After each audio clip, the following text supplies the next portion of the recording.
Hi everybody, it's Franny and we're back working on the 308. Today's a big day. We get to start on the suspension. We're going to start on this right front wheel and try to get all these bits and bobs back on the car. But before we dive right into the suspension, remember those two washers that were missing when I installed the steering rack? Well, I made a couple of them. So it's the best I could do. I just couldn't find them anywhere. They're the right thickness and they're made out of stainless steel, so they should work just fine. Let me go ahead quick like a bunny and just go ahead and throw those in. We'll get started on the front wheel.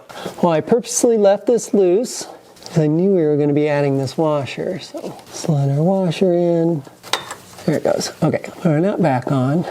I checked the torque value on this and it's about 14.5 foot-pounds. It's actually 2 kilogram meters. That's it. Not too awfully tight. So that will do the other side over here. There we go. Good. All right, that's that. You can see our washer there. That's what all the fuss was about. Just that super duper thin washer there. I think it really helps separate the rubber from the actual mount here. So I think that's what it's for. Well, I spent a ton of time researching this. I went back through my old footage. I want to put this thing back together in the proper order. And there's a lot of parts here and I just don't want to get 90% of the way and then find out I have to take it back apart again because I missed something. I think I've got it. We'll see. I also talked to Scott from Radarosa and he just did all this on his 308 and he said that one of the big tricks was to put in the upper A-arms and before you put the lower ones in. That way all the stuff can sort of hang from it, and I guess that makes sense, huh? And in this case, we've got a mount on each side for the A-arm, and then in a little bit, inboard just a tad on the left side here, is the mount for the shock absorber. So all that's going to kind of come together at the same time, and I think that's going to be our first thing to put together. Another thing is we've got all of our bolts laid out. They're all ready to go here. I'm pretty certain I know which ones go where. We're going to be using a little bit of copper anti-seize on the bolts themselves to keep them from, locking up at all and rusting inside these bushings. All right, so our A-arm goes in here and it's going to be a little bit tight, would be my guess. Yeah. That's what I thought. It's going to be a little bit tight working this guy in because these bushings are all brand new. I wonder, now that I think about it, maybe I should put a little never sleeves on these guys too, huh? Yeah, maybe that'd be a good idea. That's where the shock is going to go. All right, so we'll see if we can get this guy in now that we've got a little bit of never sleeves on there. So I remember this from taking this apart. You have to put in this bolt first, which is the big long one, or it just won't fit. Even if the other bolt is all the way in, it will collide. It just barely slides in, which means we also have to put the shock absorber in first as well. So there's a couple of things we have to do. And don't these look pretty? Wow, they did such a nice job on those things. They look great. So I'm really excited to get these back in the car. All right, so they go up here. Push this up, I guess. Yeah, that's not bad at all.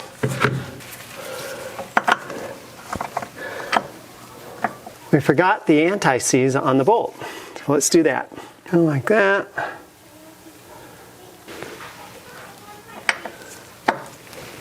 Index this side as well.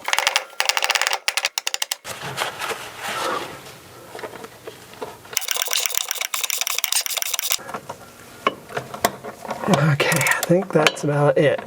Okay, that's good for now. And our other bolt actually goes in from this side. There we go.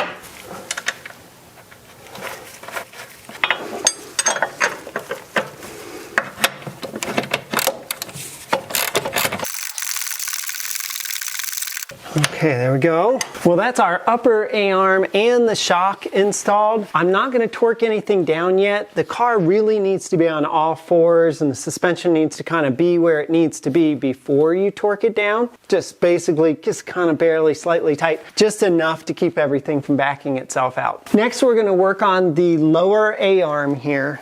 And these lower A-arms have these carriers that we pulled off, and they kind of swoop up a little bit. They've got to be on here. And the reason we want to put these on first onto the A-arms and then slide these guys into the car is because the bolts go in from the outside so that they can never back themselves out, which also means you can't get them in once you've assembled these guys into the car. So we'll put these on the A-arm first, and then we'll shoot the whole assembly into the car. Doesn't take much, that's for sure. Okay. So we can deal with our bolts. We'll never sleeves, keep it off the threads. All right, and the bolts go in from the outside. There we go, great.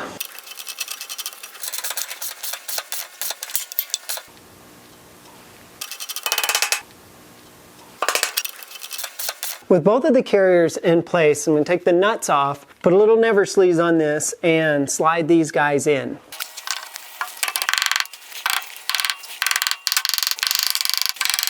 Now, one thing we have to remember as we're seating these carriers are the shims. And I've got them broken out here is by right front, rear shims, so that would be on this side. And then these guys are the front shims. So I have to kind of go under the car here because the bolts are on the back. There's a little slot underneath the bolt here on this side that we can push our shims up in. So it's going to be kind of a little bit of getting it back and forth and then sort of like locking it down. The shims have to be pushed in from the bottom. So I can just see these things working their way out and falling on the floor. So I'm going to use a little never sleeves in between them and sort of lube them up a little bit. Hopefully they'll stick a little bit and won't fall out as I go to tighten this. Yep, there they go. All right. Yep, and the grease is holding them in just fine. That's awesome. We've got our shims all tucked up in there. We can tighten this back down. All right, same drill on this side.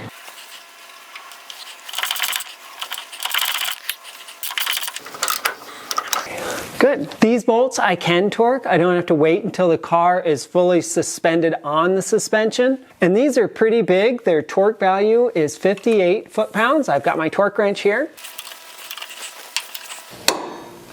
All right, there we go. But this one is going to give us a little bit of trouble. There's no way I can get a socket in here, so there's no way I can get my actual torque wrench on it. But I do have a big wrench that I've been using to lock it down. So how do you torque something like that that you can't get your torque wrench on? You use this guy, which is just a torque adapter. So we're going to put our wrench in here, tighten this down, and we're going to use our torque wrench on the back of this. It can be a little tricky to set this up. I want to make sure that we have our wrench set like this. We need to tighten it in this direction. So we'll have this guy sit on here and we'll be torquing this way. That's the way we want it. And we just lock it down here with these little Allens here. There's a square hole in the back here and our torque wrench goes on our square hole. Now the important thing, and I've said this a bunch of times, is that you can't have it lined up on the torque wrench like this. You want to have it at 90 degrees, like that. As close to 90 as possible. And then that way, whatever you've got your torque wrench set to will be the torque delivered at the end of the wrench. The math is a little weird, but it works out. Oh, this is awkward because of the jack tray. It makes it really awkward. Can I get this on here? Oh, I can get that on there. I can kind of get that on. Okay, all right, great. We'll use the other end of the wrench then. There we go. We'll put that guy on there like that. We pull back. Okay. There we go. Okay. And there we go. All right, great. As you can see, it is a little bit awkward, no doubt, to use this thing, but there's really no other way you're going to be able to torque that thing without some type of adapter like this. And it works great, works on all sorts of different wrenches, and I use this thing all the time. I knew I was going to need it for a bunch of these things because, boy, this thing is just completely occluded. There's no chance you get anything on there. I don't know what they did at the factory. Who knows? But it's torqued properly now. With those bottom carriers in and torqued, I think next I'm going to start with this bottom ball joint here. Goes between the two forks here and sort of holds on to the shock absorber. In addition, we have our 4 spacers here we have to install. They go rearward. And we don't want to forget the drop link, which also goes on there. So it's a little bit of an assembly. Let's go ahead and put it together. As I was fitting these shims, there's 2 of them that are longer and 2 of them that are shorter. You can see that. I had these all bagged up, ready to go. There's 4 shims for the bottom and 4 shims for the top, but it turns out that the top are the longer shims and the bottom are the shorter shims. So I just need to grab the shorter ones from my other bag over here. These guys will all line up and they go on the bottom. So, oh, and notice something else about these? This hole on this side here is bigger than that one. And it's true, we have a much bigger bolt here. That's the bolt that holds on the shock, actually.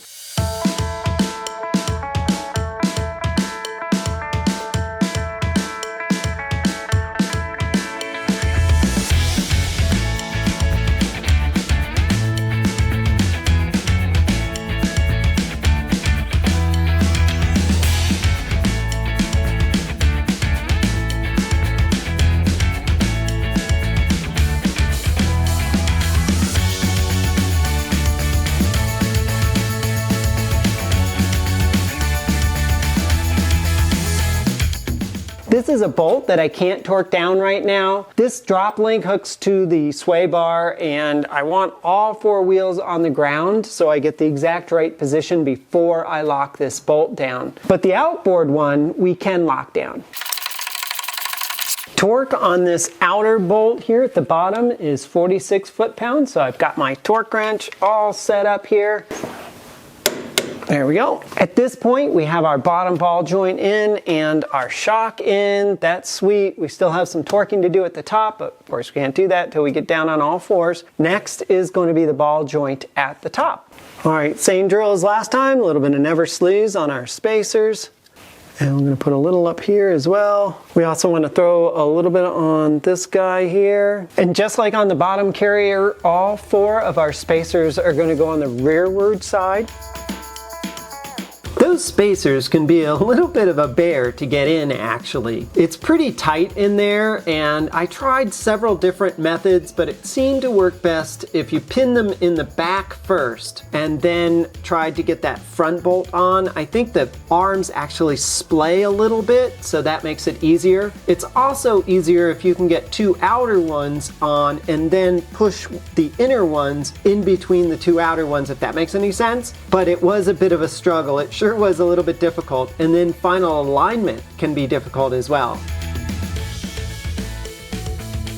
In setting the kingpin axle assembly, I wanted to make sure I got a little bit of never sleeves on the actual ball joint there, just so that it goes together and would actually come off in the future would be nice.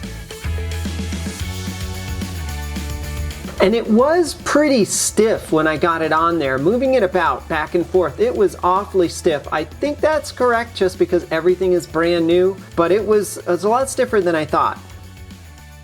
Well, that's our axle in. I want to make sure everything is perfectly correct before I go torquing this bolt and this bolt on the end of these ball joints, because once they're in, they're kind of in. One thing I want to take a look at is it appears as though the top of this is aft a few degrees, and I saw some diagrams in the actual service manual that have all the angles and everything. I just want to make sure everything is right, and I know I've got my spacers on the right side. I want to make sure that everything is exactly the way it should be, but that's pretty good. I think that looks great. Oh, it's just nice and stiff. There's no play in this thing at all. Holy cow. Well, I said I wanted to double check things a little bit before I torque down these bolts here, and it's a good thing I did. I was looking at this, and we have 4 shims on the left side or the rearward side on the bottom, and I triple checked that. That's correct. But I also have 4 shims on the left side on the top. because that's what my notes said, what I'd written down, but it's not correct. I pulled all of that out, left this top A-arm. What I should have done was actually pulled this block off with the A-arm in the car. It would have made it a lot easier, but I didn't. I actually did that on the floor. And that's the pictures that I really needed, but the problem was it was sort of out of context.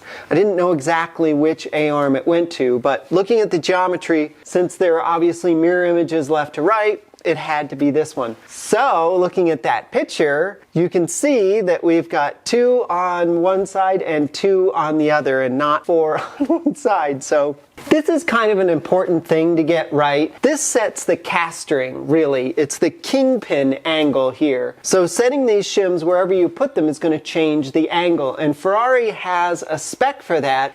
I think it's about 5.5 degrees or 5 degrees and 30 minutes off of vertical. That's kind of wrong on this because I've got the spacers in the wrong place. And that's why they have the spacers in the first place, is so that you can adjust that. Well, at any rate, the long and the short of it is I have to remove the axle again, pull this block off, swap a couple of shims to the right, retorque this thing back together, put our axle back in. I think at that point we actually can torque the axle into place on these ball joints. All right, so let's get this fixed.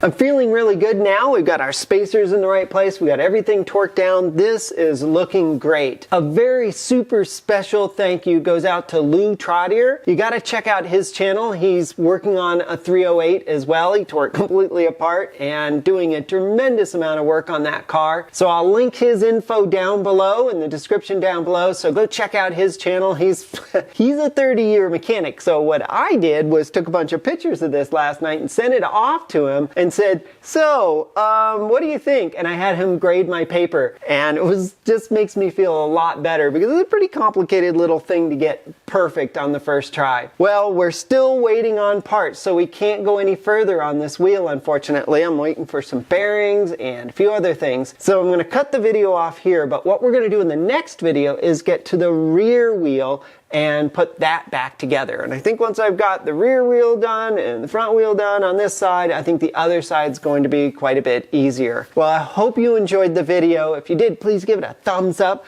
Questions or comments, go ahead and leave them down below and I'll get right to them. If you haven't subscribed to the channel, go ahead and do that now because, oh my gosh, we got lots more content on this coming up. We're going to put the suspension back together and we've got some engine work to do as well. All right, well, thank you so much. And as always, a very special thank you to our Patreon supporters. Until next time, safe travels. Bye.